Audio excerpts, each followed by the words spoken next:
I think the biggest misconception about our movement is just that we're anti-religion. I think something that the secular movement has realized is that there are a lot of positive aspects to organized religion as far as like social infrastructure goes. It gives people a place to come together in community. It encourages people to take acts of service.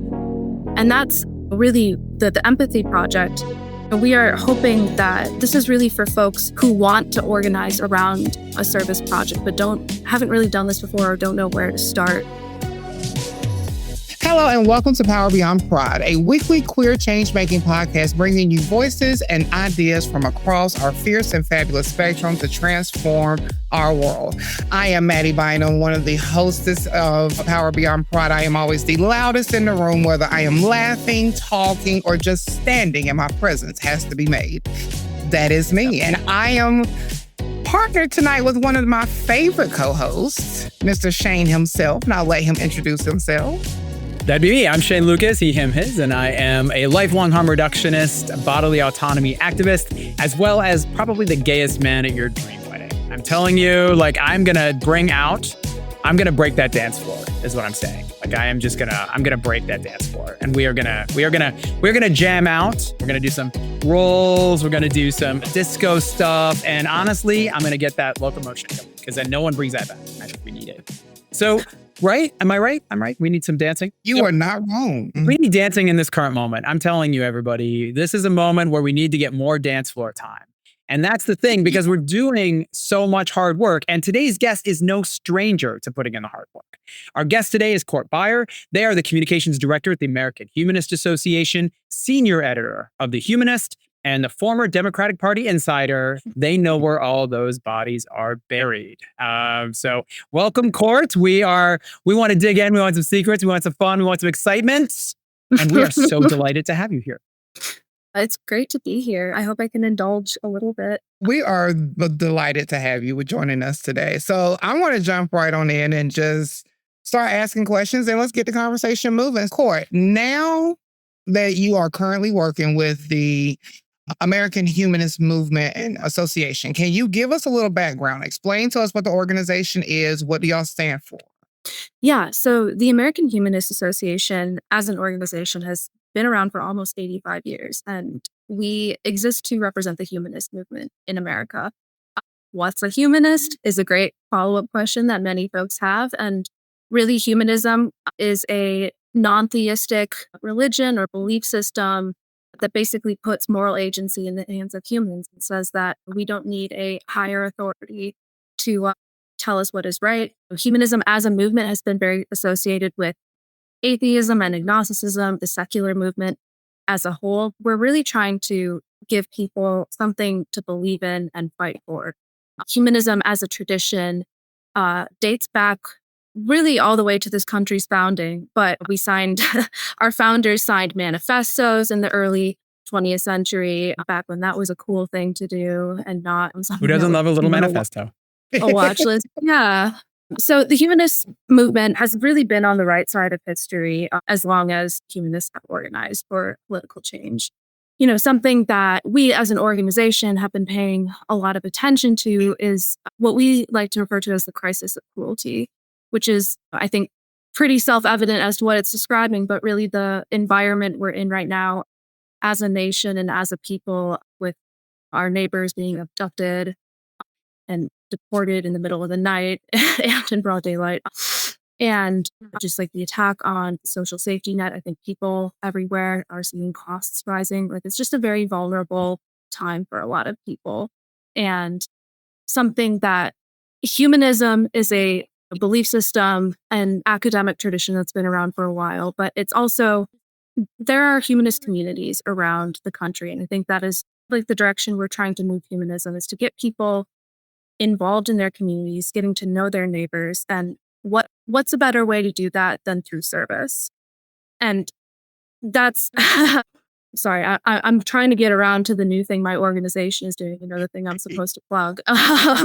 But in response to this crisis of cruelty, we sort of talked as a team and thought, how can we meet this moment How can we make people feel empowered, take one step forward in combating or addressing the harm that a lot of our neighbors are feeling? And so, It's wonderful, again, what you're sharing, because in all to be transparent, as many people may have heard on this show, I identify as a humanist. And certainly I know Maddie's heard me use the term before, and it's something that I've identified with for several decades. So I'm excited to have you here because I think it's really a great conversation to have at this particular cultural moment, like you said, at a time where people's values and their morals are being put in the spotlight, and they're being really forced to reconcile their own relationship with decisions that are being made either nationally on their behalf or locally on their behalf, and really where they're gonna stand in an environment that is looking to dehumanize and actively dehumanize other people.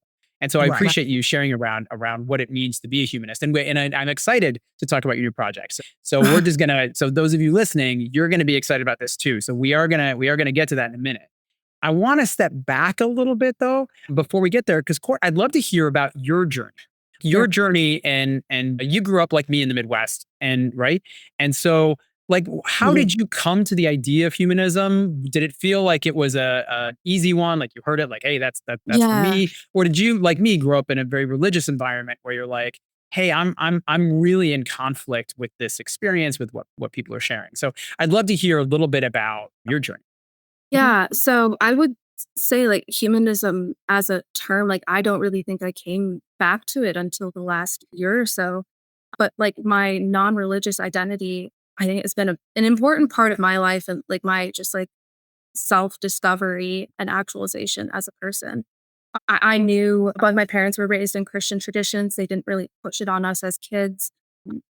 And I very, very grateful for that. But it's funny, like I kind of came to this moment when I was in like eighth grade where I just was realizing there was something so different about me from my friends and my classmates. And part of that was being queer, but not realizing it at the time. But something legible that I could point to that made me different was like I just didn't believe in God. I don't like it wasn't something that I spent a lot of time thinking about. But like my extended family was pretty religious. And so the fact that like we hadn't gone through confirmation was kind of like a big deal. I love my grandma, so I don't wanna, like, cast aspersions, but we were kind of lower on the grandchildren favorite ranking because we hadn't participated in Now I want to see this ranking system. Do grandparents sit there and have? Do you get like? I Is it they have is it like a favorites. competition? So every year you like to see whether All like I'm gonna compete. grandparents have a ranking system, Shane. They may not say it out loud, but I think all Yeah, grandparents and all parents have a ranking system. If I were a grandparent, you'd be number one for me, Court. Right. that's funny. Hello. Thank you. I actually think I have ascended in the ranks since being a child. Yeah, so I actually the religion stuff really doesn't matter to her anymore. She's grown quite a bit as a person.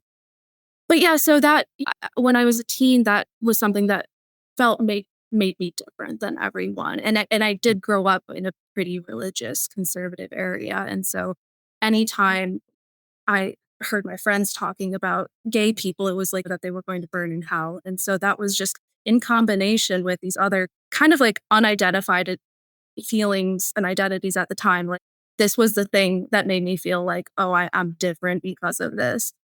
But as an identity, I think I went through like my little angry atheist phase, maybe like in that time where I was like losing my friends because of this.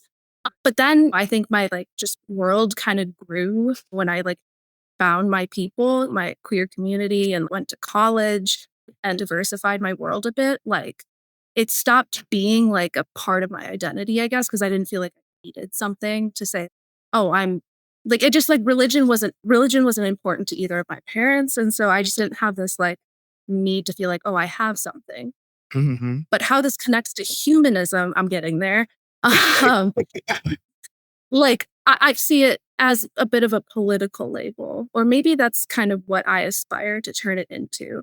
Because as you hinted at, my background is in democratic politics. That's kind of like where I cut my teeth as like a professional. And I put so much hope into that institution to like, do the things that would secure rights for everyone. And working on the inside, it just became very clear how transactional some of these coalitions are, or just the relationships that make them up. And it really I mean, radicalized me against kind of the like using electoral politics specifically as a means of fulfilling change. But also, I think my identity was too wrapped up in it too. I don't want to call myself a Democrat anymore. I don't know many people who do, honestly. They vote for the Democrats, but is that how you identify yourself? Like, no, you say you're a progressive or whatever on the left. So I was leaving like consulting work on the left and feeling pretty cynical. And so I saw that the American Humanist Association was under new leadership and was trying to do some really bold and exciting things. And I was like, I have never seen like a job out there like this to like try to popularize like a lifestyle philosophy. Like what an interesting challenge. Fuck yeah, let's do it. And so that's kind of how I got here, honestly. Well, can I ask, how does your upbringing and, as we were talking a while ago, your earlier part of your life, how does that show up in you as a humanist today and in the work that you do with the organization? Yeah, it's funny. I grew, so something I guess else important about my upbringing is just that my dad voted for Trump 3 times, and my mom is a lib. We have our issues. She's like a classic Dem. And so I grew up around them having these political arguments all the time in front of me. And they're now divorced. So it's like, we're all good. That's not important to mention. I'm sorry. Just for everyone's context, they're still not married. They're not married anymore. But I don't know. I guess my family, my dad lives in northern Wisconsin and my extended family is up there. It's very rural part of the country. Sometimes it feels like they have a very limited worldview, and I've had to stretch and grow myself to be able to communicate with them and have a relationship with them. And I know like a lot of queer people like have had to do that, approximating and figuring out what kind of relationship they can have. But I think something that I pride myself on, like from, I guess, those relationships is like being able to, I think I've developed a thick skin or a tolerance for just like the language and Republican messaging, or at least I maybe understand where some of it is coming from. I talk politics. I mean, up until recently, honestly, I had been able to talk politics with my dad in a pretty like clear and level-headed like frame. But I mean, that's a longer story. But I do think like having grown up in that world, like it gives you a good perspective, especially like a lot of our audience is people leaving religion. And while I didn't like kind of go through the same like deconstruction journey, like I'm very familiar with the soup that you're raised in, with that being your environment. I wanted to ask you, because you made a comment of how you had to stretch yourself and you had to lean in. How does that make you feel? Because that's a conversation I have with some of my friends a lot of times. And they're like, I think people should meet me where I'm at. And then sometimes I'm like, but sometimes we have to go to them too. So how did that make you feel, having to lean into that? Yeah, some days I do feel a bit resentful about it. I think it's on an individual level. While I understand where people are coming from and that it's not on me to educate you. I believe that, and I agree with that in spirit. And yet like I do think like we can grow by challenging ourselves, and it doesn't have to be in big ways, but like, kind of challenging that zone of comfort that you're in. It can lead to some really beautiful personal growth, and people can surprise you. I know people who have worked on coming out to their parents, and it starts small, and then they surprise themselves with the amount of candor they're able to have with the parent. Challenging people to growth is, I think, a brilliant idea. And I want to dig more into that after we come back from a break. We're going to take a quick little break right now and come back with Court Byer, who's really sharing such an amazing insight into basically what is the largest population in America, in many cases growing, which is the nuns, the people who are not faith affiliated, and really talking about the American Humanist movement, which is a relatively, in many cases, especially among young people, not as well known. So I'm excited to hear more about that, and also the Empathy Project. We're going to come back right after the break and have that conversation. So stay with us. Tired of the same old advocacy advice? Get ready for a fresh perspective with The Idealist, the monthly newsletter from A Great Idea. We're the queer-owned agency that's been sparking change since 2015. Each month, The Idealist delivers a unique and inspiring approach to advocacy building straight from innovators across the country. Fuel your passion and discover new ways to grow, empower, and activate your community. Subscribe to The Idealist. It's your monthly dose of inspiration. Sign up for free at agreatidea.com/idealist. That's agreatidea.com/idealist. Hey, nonprofit leaders, change makers, and community builders. If you're navigating growth, equity concerns, or just trying to make your work better, you need to know about Orange Cap Consultation, a boutique consulting firm led by me, Melody KG. Orange Cap offers community-rooted consulting to help mission-driven teams move with clarity, equity, and have a real impact. Whether it's strategic planning, meeting facilitation, leadership development, or helping you design community programs, I've got the experience and the heart to help you build what's next. Learn more at www.orangecapconsultation.com.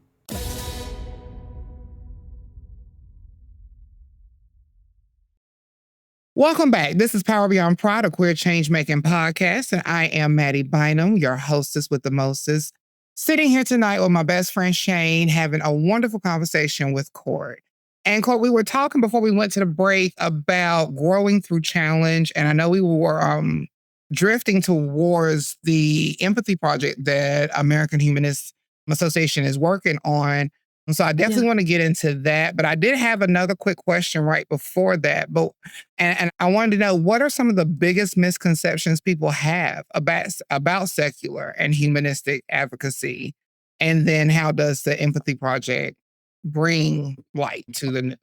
Yeah, I think the biggest misconception about our movement is just that we're anti-religion. I think that has some basis in some real things that happened, but I think that doesn't represent where the movement wants to go. I think something that the secular movement has realized is that there are a lot of positive aspects to organized religion as far as like social infrastructure goes. It gives people a place to come together in community. It encourages people to take acts of service. Obviously, the caveat that comes with religion of all the other bad things it does, but there's something to learn from organized religion is what kind of where we've landed as a movement. And that's really the Empathy Project. We are hoping that this is really for folks who want to organize around a service project, but haven't really done this before or don't know where to start. We're giving out at least $100,000 in grants to changemakers around the country. And basically, if you don't even know where to start, but know that you want to help out your neighbors in some way, we've got different project guides that are like pre-templated kind of projects to get you started, get you thinking. If you have an idea bigger than that, we're open to funding that as well. It's really a big mutual aid project, and something that, as humanists, we want to show humanism in action. We want to show that this is a movement where you can find people who you connect with and who have similar feelings and values as you do, but we feel better about ourselves and like more firm in our identities when we kind of act on our values and put them into motion. And that's really kind of what we're trying to do with this project on a small scale. $100,000 isn't gonna change the world, but it's really about kind of planting that seed of inspiration in folks' minds and like getting them thinking about how they can take those steps in their community to make their neighbors' lives easier. I think it's really powerful to really also bring around the conversation that a lot of times, as somebody who I consider myself a non-faith participant. So I consider faith participation, meaning that you become a participant, you invest in the story, it becomes part of your cultural traditions. And like you said, Court, there's a lot of incredible value in that there are enormous legacies and familial traditions and pieces of heritage that really honor ancestors, that honor different components. But it's also a case, like you said, where religion can be used as a politic itself. And being able to separate that out, decide to find a faith participation from how I want to be in the world, how I want to be among my neighbors, among my neighborhoods. And that really, a lot of those of us who identify as non-faith participants or nones or humanists, we still live in a world where we believe our moral selves, our good selves can take action, can be part of these communities, can be connected. So I do really love the idea that you're bringing that in a conversation. I'm curious on your own journey. I know when you shared a little bit of that path about coming to, or at least understanding your own, at the time, atheism. Again, I know that there's certainly a broader range of names and communities around non-faith participation. And I appreciated learning about humanism because it helped me Uh-huh. contextualize my own. But I realized also like my queerness also kind of made sense. So I'm curious what your thoughts are because you talk about them a little bit. I'd love to hear about your queer journey and how that influences also your sense of things, like how you also came to understand your own identity and then Mm, the ways that you're seeing as you're having conversations with other humanists, but also across faiths, the way that they're looking at queerness in relationship to those faith traditions, and then where there is potential partnership that can be done across multi-faith or non-faith partnerships, or however we want to look at that language. I'd love to hear your thoughts around that because I know for a yeah, lot of us in our queer journeys, there is something about the way we see ourselves in the world, our yeah. mortality, our morality, and I can't imagine that they're that separate from many folks. Oh, totally. And I talk to people a lot about this when it relates to my own like gender and sexuality. Like even though my parents were not religious, they still had been raised in that like very socially conservative, puritanical, for lack of a better word. Work hard. Yeah, it just I felt like very repressed in that way. And it was funny in high school when I felt like I found my people, all my friends were queer. And I like my roommate in college is trans. And I didn't really think anything of it. I just always thought, oh, I'm an ally. Yeah, I'm probably bisexual, but who's counting? I've kind of always been like, I think for the longest time, I was really allergic or averse to labels. And if I'm being kind to myself, that was out of a place of fear of what I would discover about myself if I chose to take a label like non-binary or like queer. I think, but all my friends at the time were exploring. And so college for me was still like, felt a pretty like in the closet time. It wasn't until I like honestly began working in democratic politics and meeting more queer people that I felt like comfortable taking on those identities. I have friends who grew up in kind of high control religion and described times in their life when they were like homophobic. And like I can't say that I personally have had that. And I guess I to a degree feel lucky in that sense, like not having to unlearn all of that because I know how like toxic that can be and just Mhm. not a place you want your head to be. As I was like learning about my gender identity and like feeling more comfortable identifying as trans, like I was seeing like where the party was standing on the issue too. And I was like Joe Biden famously said, there are at least three genders, and that's like the most like affirming thing I guess any presidential candidate has ever said. That So was his last coherent thought. So there we go. That was exactly. the end of Exact that. Yeah. exactly. But yeah, you guys, you originally asked about religion, and I'm making this about the party, but it's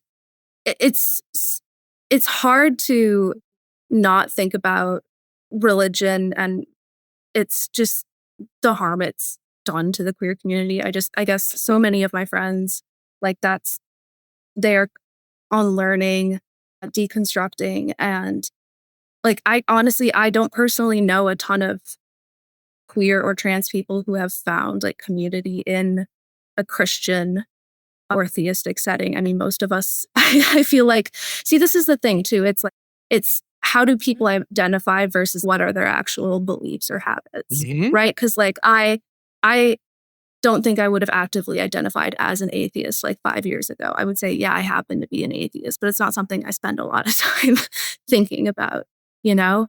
And so I would say I would imagine that a lot of queer people who are leaving religion like kind of feel a similar way where it's or just they don't know that like I think the narrative is you leave religion then you're without religion and then it's like now what like we were talking about earlier like there's it's like my therapist said about any kind of like crutch you might use like if you remove it you're still going to have the need for whatever you were using that crutch for and I think this applies here if and that's why people are so afraid to leave religion right it's because like their entire community is there It's how they learned what was right and wrong. I'd love to, again, I appreciate you sharing that because it is one of the things I feel like as an activist, I feel competing narratives. And I know, Mattie, you shared about your faith and how important that is to you and your story. I've certainly run across in movements a lot of faith participants who are doing incredible work, who identify in the queer community. And I do that there's been a reinvention of some areas that there are different faith communities who are having a reckoning. But to that end, it's an important thing. And Mattie, I'm sure you have some, certainly I would love to hear your I thoughts was on going to that. say I do, because I actually like a lot of what Court said, and I agree with you. I think there's a difference, but we have to first establish there's a difference between religion and spirituality. Because Yeah, I consider 100%. myself very spiritual. I have a relationship with Mhm. God. However, I do agree the construct of religion is persecution, and I don't agree. Right. So I do Mhm. agree that there is a difference between the two, but we also have to recognize that in our communities, we have to stop using religion as a way of persecuting people. We have to. Like, I don't understand the whole need of making people feel they're wrong or they're bad or they're going to hell because I don't breathe the same way you breathe or don't agree with Mhm. everything that you say you agree with. Yeah, Yeah. I get you on that one. I think a lot of times too, we have to remind ourselves, like you said, when you remove religion, and I like spirituality because spirituality doesn't just exist on one plane. Spirituality encompasses really everything that we know as one higher being, spiritual presence, or just your place in the universe, in the space, in the Right. world. Yeah, I agree with you. No, definitely. I understand what you mean by there are a lot because I do notice as I get older, and as Shane said, as an activist, I know people who are in our community that are still religious, quote unquote, but I am finding more spiritual people than I am religious people in our community Mhm. than the Right. the other. Yeah. Well, no, we're going to take a break here in a minute, but when we come back, I'd love to step a little bit back from this, only to talk a little bit about something you hinted at, Court, which is for especially trans community members right now, we're seeing a reduction in support from some of the same communities, some of the same adjacent communities and queer communities. And so I think some of this is being fueled through some faith communities. There's certainly some of that narrative that's in there.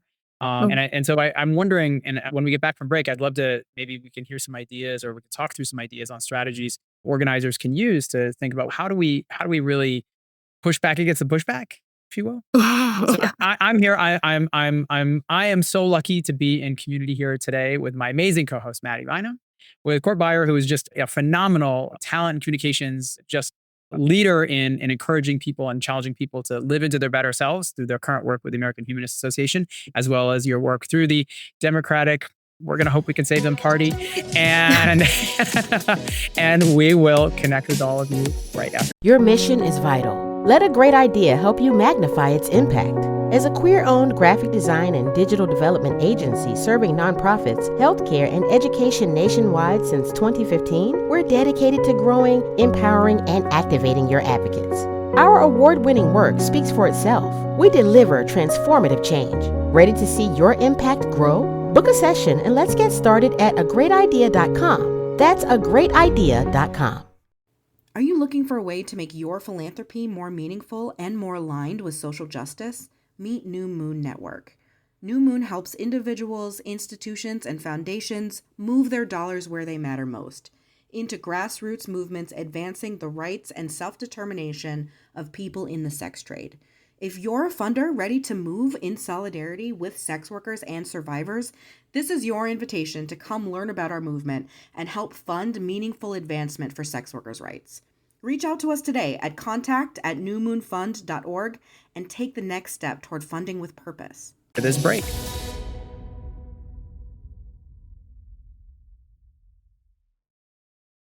Welcome back to Power Beyond Pride. I'm Shane Lucas here with my amazing co-host, Mattie Bynum. And our guest today is Court Byer. And they work with the American Humanist Association. They have a history of political organizing. And before the break, we were talking about something really powerful, which is when you look at the progressive politics, and obviously the Democratic Party for many people represents the largest power within that conversation, you're really talking about a party that has, for many people of trans experience, for many of our queer community members, been the closest thing to having access to power and support. over these last several years. And what's I think interesting in the current moment and really frustrating is that we're seeing this repeal, even just an attitude, like this reduction in support, this quieting of a conversation and confidence around trans support for our community members. And I think what I'd love to hear from you, Court, is your thoughts, because the humanists are really committed to social justice and all of its, really the humanity of all people and elevating that humanity. And now we're kind of in this point where there is a national conversation that is incredibly full of vitriol and hostility.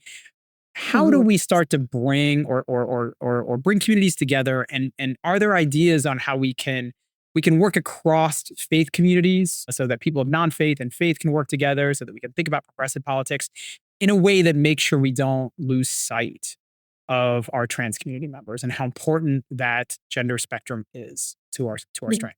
Yeah. I wish I knew all the answers off the top of my head, and I wish I had some billionaires' contact information. I'd start pitching them, start funding this project on how do we get the world not to hate trans people so much. Please fund that project immediately. But no, I think there has been a bit of a backslide or a pushback, and it is a scary time, I think, for trans people, queer people, anyone who just doesn't fit the white cis het model of being. I think there's no reason that faith organizations can't be a part of the movement for trans rights. I know that there are some trans people who feel there actually is like an affirming God out there, that like, why wouldn't God want us to become our true selves? Like, God wants us to participate in the act of creation. That's why God gave us grapes instead of wine. Like, that kind of thinking. I didn't read the Bible, so I don't. I love that, actually, and now it makes me very paraphrasing your. thirsty. I love Yes. the synopsis. Yes, I love it. Yeah. My butchered synopsis there, but I think trans people have always been here and will continue to be here, and so there's no reason not to include us in public discourse and in decision making. Do you think that there's room? Was one of the things that I think about as an organizer, because as somebody who's a non-faith participant, I go to a lot of events, and the thing that I think is interesting is, like, there's not a lot of space made for people not of faith. And I wonder if there is more interest in multi-faith partners who recognize that the people in the room who share that common interest, who are interested in addressing housing, food, because again, queer rights are certainly something all of us in this conversation certainly see ourselves invested in, but we're also invested in our neighbors. We're invested in making sure that we're combating ICE and ICE raids, and making sure we support our immigrant refugee neighbors, that we're supporting all of our communities in different ways, housing, food, all these areas, that we are part of those conversations, including many who don't see themselves as being aligned with any particular traditional faith tradition. And so I do encourage, if for those who are activists out there, really thinking about how you're creating space to make sure that, it is open and accepting in the way that it is. I love going to faith services. I love faith organizations who do see that value that they are looking to address in themselves around the well-being of all individuals, wherever they come from and however they exist in this world, because they see them as humans. But I wonder if there's things they can do to make it more open, and opening the door for those who are non-faith, to organizations like AHA, to organizations like American Atheists, and other organizations that generally have just felt there is no welcome here, and that ends up stopping the conversation. Yeah, well, we definitely need to have a welcome mat of sorts. It comes down to leading with some moral courage, and I think that's why a lot of people feel disillusioned with the Democratic Party specifically right now, is like there's no affirmative message. Just because you don't say something negative doesn't mean you are supportive of my right to navigate the world as who I am. So I think it's like saying something, it's a really low bar, like showing up on the issues when they're in front of the Supreme Court, calling out transphobia when it's happening in your community, which is something the American Humanist Association did several years back. I won't get into it now because I don't know the depths of the lore, but like we took an award away from Richard Dawkins who fancies himself to be a very important scientist because he is a transphobic piece of shit. And we once called him Humanist of the Year. And well, that's only an award we can give out. And we're no longer Humanist of the Year, Richard Dawkins. Like we're such a small movement, the secular movement. And so it's what I'm learning is the politics. There's always internal politics to movements. And I think not I don't want to say clean house, but like we need to do some like self-hygiene and naming where we're falling short on our values. I definitely agree with you. I think Yeah. as a whole, the Democratic Party itself needs to restructure and redress because I think we have a very poor leadership currently. I think there's too many chiefs, not enough Indians, one. And two, I think the direction that should be going is horrible because I'm sorry, I still get stuck with the whole idea of, is this a popularity contest or are y'all actually doing your job? I see more Democratic representatives on social media being catchy, funny, and pop cultured more than I actually see y'all doing what needs to be done for us as a group of people. And I would say, again, one of the things that's really powerful is that on the national stage, there's a lot that can be done on platform. But at the grassroots, at people's events, at the events you go to, there are different ways to show and make sure that you're listening for conversations on how do you just, TED Court, how do you make a shift in language to make sure that when you're talking in the room, where there is gendered language, making sure that we're still attentive to those conversations. But sometimes that's hard because there are people who are stuck in traditions and you're like, okay, can we find some other ways around this? Can we refer to our community members in ways that feels like everybody is seen and included in this conversation? And I think I would say it's the same when we talk about non-faith participants is that, and I remember there was one point, I think it was the State of the Union, and I think it might have even been Biden, honestly. So I guess kudos to the first term or some level. But there was it might be, I can't remember who it was, but it was somebody who basically said those of faith and included that those not of faith. Like that there is just a recognition that not everyone, and I think it's really important in an era where Christian fascism feels slightly hyperbolic, but also at the doorstep at some level of institutionalizing some of these practices, that it's really important that we acknowledge that it is not a universal part of everybody's identity in terms of their faith alignment and how important that is. And that can be done at simple levels. And there was, whether at county meetings or organizational meetings, is just asking the question, like, is everybody in the room? Are we really making a space that feels like it lives into that multiplicity? Because that's really a critical thing to think about in this current moment. Mm-hmm. And Court, I do want to ask, as we get ready to move into our speed round question time, which is always my favorite time because that's when we get to get a little risque and a little fun.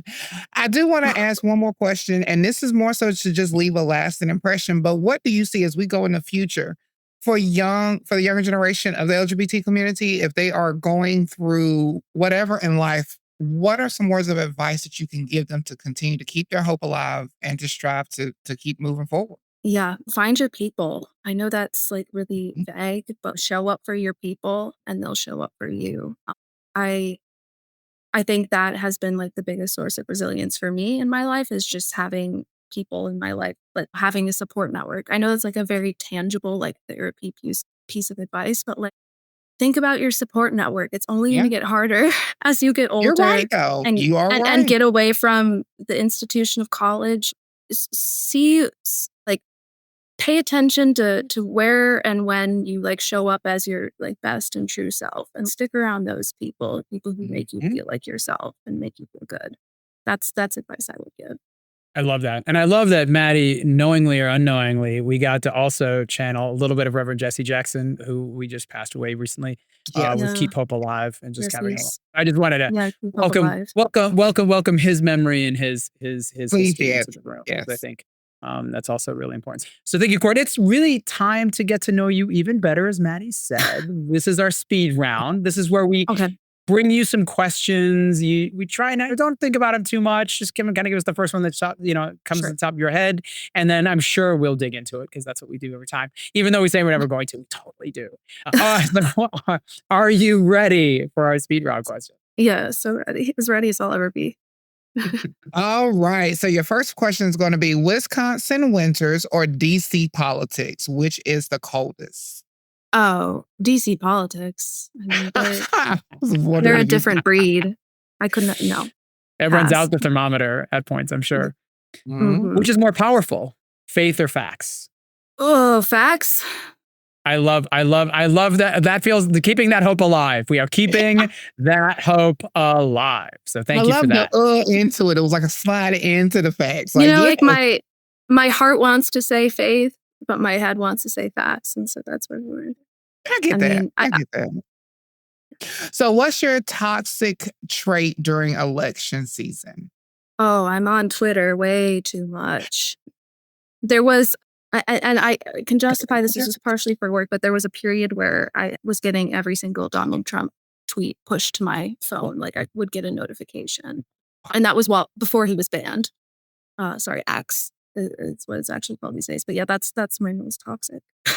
Are there any? Okay, so certainly. for those of us who I don't even follow Twitter anymore. Not I mean, again, we toxic. have it for our clients now and again. We certainly keep it where we need. Right. But I don't personally want to be on there so much. Are there Yeah. channels that you think just for people's mental health that you enjoy the social interaction of? No, on Twitter, no. Like I follow journalists and reporters on there. I would recommend staying away. Blue Sky, I think, is a much better, healthier community. You can find a lot more activists on there. But honestly, Twitter is just like it's a platform that I've been on since I was a teenager. And so it's like a part of me. I don't know that I can leave it, which is kind of scary. Well, I don't know. I think Twitter also, I like Twitter because it does have more of a political, to me, it's more of a journalistic political. At one point it was. And so I'm not going to, Yeah. don't really actively use Twitter that much anymore, but that was one of the draws to me for Twitter. It was more Yeah. political. It was more news, more so than anything else. Well, it's become more political, less journalistic. I think when it was at one Yes. point, it had more journalism that was political. Now it's more political and less journalism, and that's where I think we're all kind of hunting for where's a better place for us to look into. And there's certainly a few options out there. Go outside and get active. That's all you got to do. Oh, go outside, actually talk to people. That's good too. Touch grass. Yeah. So, Court, be honest. Do you secretly love a good political debate, or is it not a secret at all? It's not a secret. I mean, that's what I grew up with. I grew up with a political debate every morning at breakfast. So in a way, it feels like home. Not you got prepared while eating your Eggos in the morning. Yeah. Yeah. Okay, so if democracy had a love language, what would it be? Acts of service, because democracy, right, is all about like you don't get paid to vote, even though maybe there's an argument you should be paid to vote. Like this is acts of will from within. I like how you I turned that certainly like around. At first, I was like, acts of service. What are the Democrat Party doing right now? It's service. But I see what you're saying. They ask us to volunteer our services. Yeah, no one's required. All right, I got to ask, because if Court had a soundtrack, what's your banger to get you moving, to get you motivated? Like on the hard days, what's the song you throw on volume 12? I don't know why, but Ape Shit by the Carters just came to mind. That random collaboration that Beyonce did with her husband. It was a weird album, but Ape Shit, they filmed that music video like at the Louvre. I don't know, just sometimes Ape Shit. That's just kind of like I need to break some shit. That's what I'm listening to. Exactly. Yes. No, that sounds. I love it. Okay, so I will ask this question: mornings or nights? Which is your best time? Oh, I'm a morning person for sure. Oh yes, I love it. We rarely get like early morning or 8 a.m. morning. Oh, I'm definitely up by 8 a.m. naturally. Like I willingly work Eastern time hours because that's just like where my internal clock is. Even though it's like an hour difference. All right. So are you a dinner date out or a dinner date in? Dinner date out. Yeah. I don't know. I live in Chicago. There's so many good restaurants. Yes, it is. That's true. Eat in every other night. Yes, it is. Our last question would be, what does power beyond pride mean to you? What I feel like power beyond pride is us. I don't want to ever get rid of pride, but like us even having to make a conscious effort to include our stories. I just want to be a part of an accepted part of American life that queer and trans people are just, there's not this like heteronormativity or whatever, that it is just an accepted way of being that people do not shudder at. today.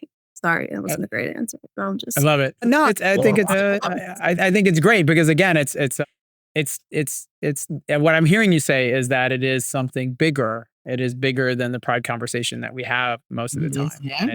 And it's something that sees our queer community as something bigger, which I think is important, especially in this current moment, as we talked about before. It's just important that we continue to bring that back. Where can people follow you and your work? That's a great question. I would recommend they check out the American Humanist Association's handles. I think we're at American Humanist. I used to have a public Twitter page, but that is no longer a requirement of my job, so I'm a little under the radar these days.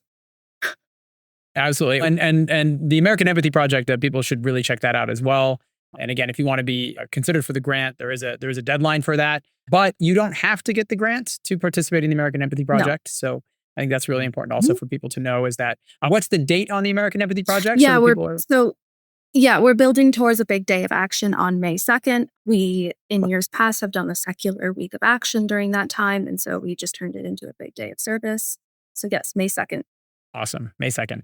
All right. Thank you so much for being here, Court. Again, I'm so glad you took the time to join us. It's wonderful to hear about the work you're doing with AHA, the incredible work they're doing to build community and strengthen community across faith identities as well. So again, really trying to create a big space for people to come together, really about humanizing all of our different communities. And I think that's so critical.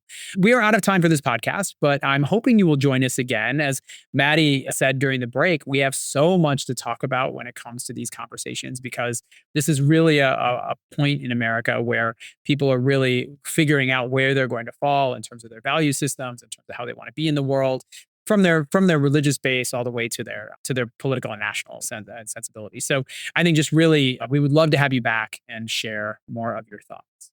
I think we would definitely love to have you back. I definitely am grateful for learning about the humanist and not the humane group tonight, because I will say, we're also humane. We're humane too.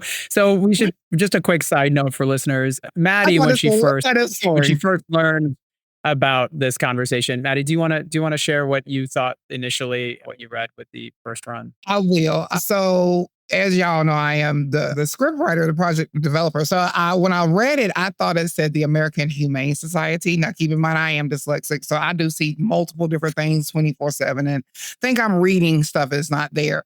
But it was funny because for the longest time, I really thought you would work with, you work with the Humane Society until like halfway. I would think I was probably on the last question that it hit me. And I was like, humanist. Now I understand why we're talking about faith and religion. Like all of it was so oblivious to me in the beginning of me writing the script. Because in my mind, I kept thinking Humane Society versus Humanist Society. And we do all have dogs. So all of us who are on today's podcast today. I'm happy to represent the Humane Society too, if that's what they want. We do appreciate the Humane Society too. So if you're out there in the Humane Society, we do appreciate you. But we are talking about the Humanist Society. I love you. Adopt, don't shop. Yeah. Yeah, exactly. Adopt, don't shop. There we go. I love it. I love it. And I am your other co-host, Shane Lucas, here again. So grateful for you to be here, Court. So grateful to be here with my co-host, Mattie. You can follow me at shanelucas.com or at greatidea.com. I am a lifelong harm reductionist, bodily autonomy activist, and the owner of a great idea. And I'm so glad to be here with my amazing co-hosts. And we have co-hosts from across the country. And you have to remember to subscribe and get your friends to subscribe at Power Beyond Pride on Spotify, Apple Podcasts, or wherever you get your podcasts. Check out our site at powerbeyondpride.com.